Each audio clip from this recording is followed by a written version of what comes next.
Et alors dans ce livre, par la suite, il y a différentes techniques encore qui sont abordées, des sujets comme les méthodes révélatrices, les traumas, les rêves, le couple, qui sont également évidemment abordés et approfondis en formation.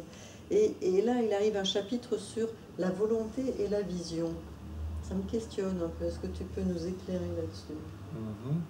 Bien sûr, chacun de ces chapitres, ce sera un module dans la formation. Et ce chapitre sur la volonté et la vision est un chapitre important pour l'approche de la psychothérapie essentielle. On sait bien qu'un excès de volonté produit l'effet contraire, de nous rendre tendus, pas d'accord, parce qu'on a une autre vision des choses. Donc, beaucoup de troubles sortent d'une... Ouais, comment dire? On se prend mal dans la vie pour comment donner une forme à sa vie, comment donner des impulsions correctes à sa vie, sans trop d'efforts, qui font que la vie tourne bien, qu'elle devienne une vie heureuse de libération. Dans le bouddhisme, on parle de facteurs formateurs qui sont sagesse, amour, compassion. Mais chacun de ces facteurs ont un élément de volonté.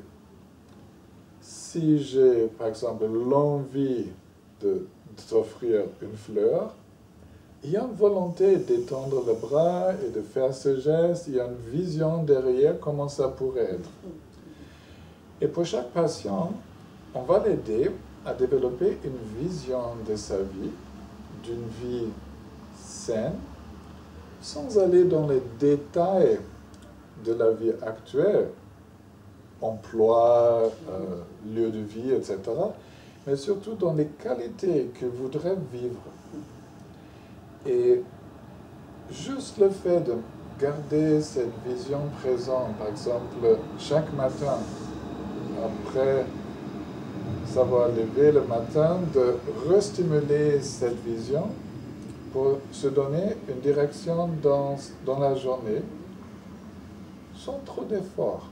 On ne va pas essayer de manipuler les situations pour aller dans la direction de notre vision, mais de garder la vision présente en nous, qui stimule les qualités dans le client lui-même, dans le pratiquant lui-même, pour que la stimulation de ces qualités se manifeste comme cet élan qui crée ce champ du possible où la vision peut se manifester de plus en plus.